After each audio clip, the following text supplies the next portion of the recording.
Көкүлов Эрлан Калчороевич.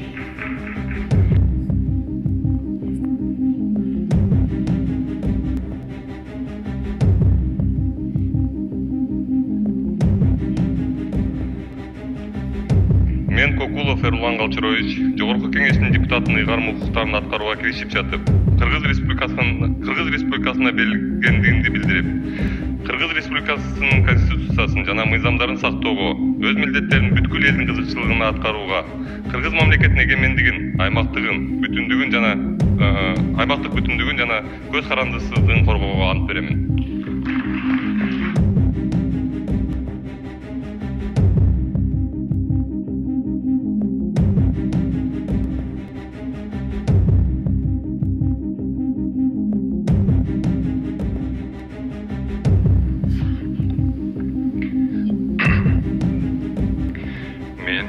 Алиев Медребек Кубанычевич. Мен Сарбашев Талайбек Насырбекович. Эл чындыкты билсин. Бүгүн 7-чи чакырылыштын депутаттары ант берет. Бүгүн Жогорку Кеңештин 7-чи чакырылышына шайланган депутаттар ант берет. Бул тууралуу парламенттин басма сөз кызматы билдирди. Bir күн мурун БШК добуш берүүнүн жыйынтыгын бекиткен. Жогорку соттун чечимдеринин аткарылышына байланыштуу Чүй-Кемин шайлоо округуна Медербек Сакараевич менен Альянс партиясынын тизмеси боюнча талапкер Жанар Акаев мандат алышты. Эске салсак, парламентке 6 партия өткөн. Ата журт Кыргызстан 15 мандат, анын 5-ü аялдарга ыйгарылат. Ишеним 12 мандат, анын 4-ü аялдарга. Ынтымак 9 орун, анын ичинен 3 орун аялдарга берилет. Альянс 7 орун, аялдар 2 орун алат. Бүтүн Кыргызстан 6 мандат, анын 2-си аялдарга берилген. Ыйман Нуру 5 мандат, ошондой эле 2 мандат аялдарга берилет. Аларга 1 миллион сом шайлоо күрөсү кайтарылып берилет. Борбордук шайлоо комиссиясы башкаруунун автоматташтырылган системасына алынган маалыматтар менен кол жана контролдук кайра эсептөөлөрдүн маалыматтары дээрлик бирдей экенин белгиледи. Ошондой эле 1 мандат 34 шайлоо округу боюнча жеңип чыккандар депутат болот. Булак Назар Ньюс KG. Эл чындыкты билсин. Унамбар Алниз Сахар долбооруна керектей жыйынга жөгөлгөн Көкүлов. Бүгүн 29 декабрда Жогорку Кеңештин 7-чи чакырылышынын депутаттары алгачкы жыйынга чогула башташты. Жогорку Кеңештин имаратына кирип жатып, Эрлан Көкүлов журналисттердин кандай унаа менен келдиңиз деген суроосуна төмөндөгүдөй жооп берди. Жөө келдим, негизи эле жөө жүргөнгө аракет кылам. Унамбар Алниз Сахар долбооруна керек, мага анчалык деле кереги жок деп билдирди ал. Булак аргумент KG. Эл чындыкты билсин. Нуржигит Кадырбеков эң башкысы ыймандуу парламент деген атка консок экен. Бүгүн 29 декабрда Жогорку Кеңештин жаңы шайланып келген депутаттары Ак үйгө чогулууда. Алгачкы жыйынга катышканы келген Ыйман Нуру партиясынын лидери Нуржигит Кадырбековдун алдыдагы максаттарын сурадык. Эң башкысы ыймандуу парламент деген атка консок экен. Эгер уурдабасак, уурдатпасак эле өлкөбүз өнүгөт. Мага берген мүмкүнчүлүк үчүн эли журтума чоң рахмат, деди Нуржигит Кадырбеков. Булак Super.KG. Эл чындыкты билсин. Адахан Мадумаров Ак үйгө кирип кетип, буга чейин эмнени айтсак ошонун баарын аткарабыз дейт ал. Чогулушка Бүтүн Кыргызстан партиясынын лидери Адахан Мадумаров келди. Буга чейин эмнени айтсак ошонун баарын аткарабыз деп кыска гана жооп берип кирип кетти Мадумаров. Булак Super.KG. Эл чындыкты билсин. Бактыбек Калмаматов абактан кайрылуу жасады. Камакта жаткан саясатчы Бактыбек Калмаматов анын атынан жалган билдирүүлөр таратып жаткан тууралуу кайрылуу жасады.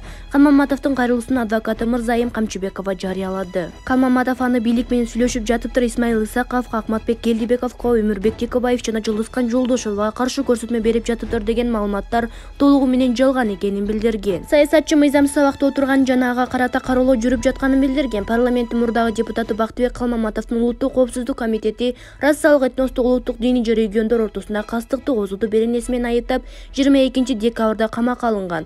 1-Май райондук соту Калмаматовду 9 февралга чейин абакка калтырган. Адвокат Мырзайым Камчыбекованын айтымында атайын кызмат Калмаматовго Фейсбуктагы Нур Азиз аттуу колдонуучу жазган билдирүүлөр боюнча айтып коюп жатат. Бийликти кескин сындап келаткан Бактыбек Калмаматов ушул жылдын 11 январында өткөн президенттик шайлоого катышкан. 28 ноябрда парламенттик шайлоого Азаттык партиясынын тизмесинде талапкер болгон. Аталган партия 5% чектен өткөн эмес. Калмаматов 2010 Атамекен партиясынын тизмеси менен депутат болгон. Булак аргумент KG. Эл чындыкты билсин. Исхак Масалиев өлкө башчы койсоюп мейманкана бузгандан башка эч нерсе кылбаса ага кол чаап деле кереги жок. Президент Садыр Жапаров 25 декабрь күнү Министрлер кабинетинин ачык форматтагы жыйынында 1 жылдык иши тууралуу отчет берди. Бул тууралуу Бүтүн Кыргызстан партиясынын талапкер болуп Жогорку Кеңешке өткөн Исхак Масалиев өз оюн билдирди. Мамлекет башчы 1 жылдык иши тууралуу отчет бергенде мен түшүнбөй калдым. Бул президенттин отчетубу же Акылбек Жапаровдунбу? Министрлер кабинетинин төрагасы бюджетке кошумча 9 миллиард сом түштү деп мактанды. Ооба, алардын ниеттери жакшы, бирок ийгиликтери тууралуу айтууга азырынча болбойт. Мыйзамсыздык дагы уланып жатат. Мындай мисалдардын бири Ысык көл мейманканасынын бузулуп жатышы. Бул сымал имаратты талкуулоого болбойт. Кимдир бирөө бул иштерди өз максаты үчүн колдонуп жаткандай туюлууда. Албетте, ким менен иштөө керектигин президент өзү билет, өкүндүргөнү анын Акылбек Жапаровго ишенгени болуп жатат. Менде келечекке карай оптимисттик көз караштагы прогноздор жок. Алардын кимиси ким экенин түшүнө албай турам. Президенттин отчетун казарлаш түрдө министрлер кабинетинин жетекчиси өтүп жатканын биринчи көрүшүм. Мындай көрүнүш эч качан болгон эмес. Алгач Садыр Жапаров жалгыз өзү сүйлөп турганын белгилеген. Демек, президенттен кийин өзүнүн эле администрациясынан болгон Акылбек Жапаровдун сүйлөгөнү мен үчүн конференциянын маанисин жоготту. Өлкө башчынын жетишкендиктеринин бардыгын төрага өзүнө алгысы келип жаткандай сезилет экен. Бул этикага туура келбеген көрүнүш, анткени алар бир команда эмеспи. Жыйындын башкы мааниси алдыда бардыгы жакшы болот деген үмүткө байланыштуу жүрдү. Мен айтып жаткан прогноздордун бардыгы туура эмес чыгып калса экен. Бирок өлкө башчы кой союп мейманкананы талкалагандан башка эч нерсе кыла албаса, андагы алакан менен кол чаап деле кереги жок, дейт Исхак Масалиев. Булак аргумент KG. Эл чындыкты билсин. Мелис Арыпбеков журналист Ысык көл мейманканасынын ыймансыз, ырайымсыз ыпылас бийлик талкалап жатат.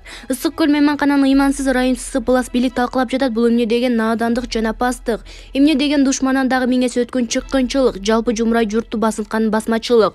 Бул тарыхый архитектуралык имарат азыркы арамза саткын бийлик курдурган эмес. Мурунку муундагы асылдар каражатты аябастан элдин каражатына 1000 жылдык кылып салдырышкан. Бул абдан көрктүү имаратты шашылып жанталашып бузуп бүлдүрүп жаткандар эч нерседен уялышпайт экен. Элдин каранынан каргышынан да сестенип коркушпайт экен. Мындай вандалдык мамиле тарыхый курулуштарга чектен чыккан душмандык. Өткөн чактагы совет доорундагы залкарларды Турдакын Усубалиев, Султан Ибраимов сыяктуу мамлекеттин башында тургандардын арбайын тебелеп тепсегендик. Кадырлуу калайык калк, бул эмне деген акмактык, наадандык. Учурунда Ала Тоо тарыхый мейманканасында ушинтип талкалап жок кылышкан. Абдан кооз Сталиндин доорунда салынган имарат эле. Андан кийин архитектуралык жагынан улуттук колорит менен салынган Нарын ресторанында талкалап жок кылышты. Урматтуу эл журт, биздин кечеки гүлдөп өркүндөп өсүп тургандагы курулуштардын азыркы амалкөй айлакер ачкөз бийлик каратып туруп жок кылып жатышат. Маңкурттардын саткындардын кылмыштарына каршы чыкпасак, бизди жалпыбызды оптом сатып жибергени жатышат. Эртең биз өз жерибизде, элибизде барсыз кулдарга айланып калабыз. Келгиле биригели келечегибизди сактап калалы, дейт Мелис Арыпбеков. Булак Назар Ньюс KG. Эл чындыкты билсин. Шериадил Бактыгулов ушул күнгө чейин бир да президент эл алдында отчет берген эмес. Саясаттануучу Шериадил Бактыгулов президенттин жана өкмөттүн бир жыл ичиндеги ишине баа берди. Анын айтымында өлкө өнүгүү жолуна ишенимдүү баратат. Ушул убакка чейинки бардык президенттер элге чыгып отчет берген эмес, жөн гана кайрылуу жасап, маалымат берүү иретинде сүйлөп келишчү.